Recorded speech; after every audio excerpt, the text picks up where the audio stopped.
আসসালামু আলাইকুম প্রিয় দর্শক, আমি ডাক্তার মোহাম্মদ রায়হান উদ্দিন। কথা বলবো বিয়ে ভীতি সমস্যা নিয়ে। অনেকে রয়েছেন যারা প্রাপ্তবয়স্ক হওয়ার পরও বিয়ে করতেই ভয় পাচ্ছেন। সে ভয়টা হয়তো আপনি মনে করছেন যে আপনার বিয়ে পরবর্তী সময়ে যৌন সমস্যা দেখা দিতে পারে। সেই ভয় থেকেই বিয়ে করতে চায় না অনেকেই। আজ আমার সাথে যিনি আছেন, আশ্চর্যের বিষয় হলো যে ওনার বয়স 53, অর্থাৎ 53 বছর বয়স পর্যন্ত তিনি বিয়ে ছাড়াই ছিলেন। কারণ হিসেবে আমি যদি ওনার থেকে জানতে চাই কি কারণ ছিল সেটির, তিনি কিন্তু আমাকে বলেন যে উনি বিয়ে করতে ভয় পেতেন। তার একটা মূল কারণ ছিল ওনার লিঙ্গ শক্তই হতো না, অর্থাৎ উত্থানজনিত সমস্যা ওনার মধ্যে ছিল। সেই অবস্থা থেকেই তিনি দেশে আসতেন না, কারণ তিনি গ্রিসে থাকেন। পরবর্তীতে ওনার একজন ফ্রেন্ড ওনাকে বলেন যে বাংলাদেশে এসে চিকিৎসা করানোর জন্য এবং বিয়ে করানোর জন্য, তোমার জীবন তো আসলে এভাবেই যাবে না, কারণ তোমার অলরেডি 53 এজ চলছে। এই 53 বছর বয়সী এই রোগীটি তিনি দেশে এসেই প্রথম আমাদের চেম্বারে আসেন। আসার পর ওনার চিকিৎসা শুরু করি। ইনশাল্লাহ চিকিৎসা করা অবস্থায় তিনি কিছুদিন পরে ওনাকে আমি উদ্বুদ্ধ করি যে বিয়ে করানোর জন্য, এবং বিয়ে করেছেন তিনি। বিয়ে পরবর্তী সময় আলহামদুলিল্লাহ তিনি এখন ওনার দাম্পত্য জীবনে কেমন আছেন শুনবো ওনার মুখ থেকে। কেমন আছেন আপনি? আসসালামু আলাইকুম। ওয়ালাইকুম আসসালাম। আমি গিরিশ প্রবাসী। আলহামদুলিল্লাহ। যে গ্রিস থেকে আপনি কি সমস্যা ছিল মূলত আপনার? গিরিশ থেকে আমি বিগত 10 বছর আমার এই সমস্যা, আমার লিঙ্গ একবার উত্থান হতো না, একেবারে উত্থান হতো না, একবার মানে শক্তই হতো না, আপনার কাছে মনে হতো বিলকুল শক্ত হইতো না। সেই ভয়ে আর বিয়ে করেননি? সেই ভয়ে আমি বিয়ে করি নাই এবং দেশেও আসতেন না। এখন আমার এক বন্ধু আমাকে বললো, এখানে আমি ডাক্তার রাহানের কাছে এখানে আমি চিকিৎসা নিয়েছি, অনেক ভালো।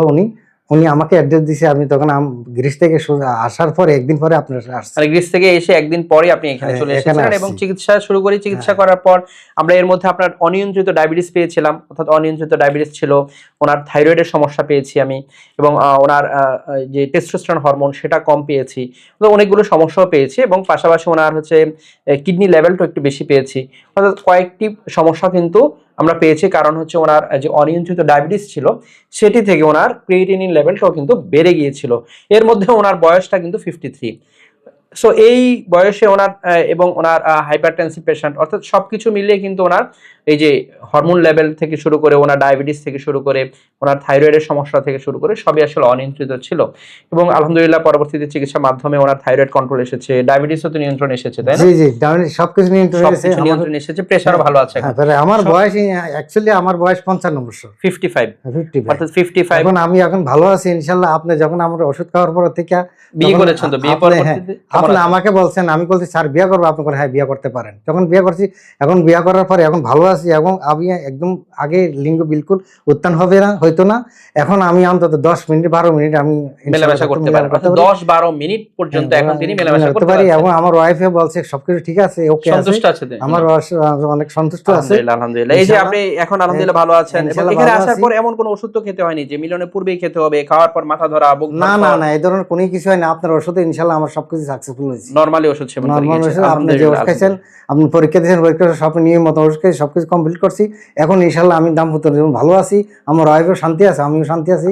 তো আপনারা যারা ভয় করেন বিয়া করতে পারবেন না, 50 বছর হয়েছে, 55 বছর হয়েছে, মনে করেন 60 বছর হয়েছে, তারপরে আমরা ভয় করবেন না, আমরা ডাক্তার আমার স্যারের সাথে যোগাযোগ করুন। আপনি 60 বছর কালে আপনি বিয়ে করতে পারবেন, আপনি আপনার ওয়াইফকে শান্তি দিতে পারবেন, এবং 10-15 মিনিট থাকতে পারেন, কোনো ব্যাপার না। আলহামদুলিল্লাহ। আরো ভালো চিকিৎসা করলে ডাক্তারে 20 মিনিটও থাকতে পারবে, কোনো সমস্যা নেই। আলহামদুলিল্লাহ। এবং হচ্ছে আপনার এই যে ডাক্তার অনেক ভালো, ইনশাআল্লাহ আমি শান্তি। আমি আমার ছুটি শেষ, আমি আগামী 20 তারিখে আমি গিরিশ চলে যাব। এবং আমি ডাক্তারের কাছে আসছি ওষুধ নেওয়ার জন্য, এবং আমি আবার ওষুধ নিয়ে আবার গ্রিস থেকে আমি ওষুধ খাবো ইনশাআল্লাহ। কারণ হচ্ছে ওনার থাইরয়েডের ওষুধ চলবে, ওনার ডায়াবেটিসের ওষুধ চলবে, ওনার প্রেসারের ওষুধ চলবে, ওনার এই যে এই হরমোনাল ইমব্যালেন্স গুলো ছিল, অর্থাৎ থাইরয়েডের সমস্যা ছিল, সেগুলো আসলে ওনাকে কিন্তু চিকিৎসা চালিয়ে যেতে হবে, এবং ওনার ডায়াবেটিস সম্পূর্ণ নিয়ন্ত্রণে রাখতে হবে, তাহলে কিন্তু ভালো থাকা সম্ভব। ওনার প্রেসারটা কন্ট্রোল রাখতে হবে, তাহলে তিনি আশা করছি ভালো থাকবেন। প্রিয় দর্শক, আমার দুটো মাত্র চেম্বার ঢাকায় এবং কুমিল্লায়। ঢাকায় ঢাকা মেডিকেল কলেজ হাসপাতাল, নতুন বিল্ডিং গেটের বিপরীত পাশে। Pure scientific diagnostic services limited, প্রতি বৃহস্পতি, শুক্র, শনিবার দুপুর 2টা থেকে রাত 10টা পর্যন্ত। কুমিল্লা ইপিজেড 1 নং গেটের বিপরীত পাশে মোল্লা হাউস, প্রতি সোম, মঙ্গল ও বুধবার দুপুর 2টা থেকে রাত 9টা পর্যন্ত। দুটো মাত্র সিরিয়াল নাম্বার, এর বাইরে কোনো নাম্বার নেই। নাম্বারগুলো হচ্ছে 01647386185, আরেকটি নাম্বার হচ্ছে 01727375664। এই দুটো নাম্বারের বাইরে কোনো ধরনের নাম্বার নেই। যারা আমার নিয়মিত ভিডিওগুলো দেখে থাকেন আপনাদের প্রতি কৃতজ্ঞতা জানিয়ে শেষ করছি। আসসালামু আলাইকুম।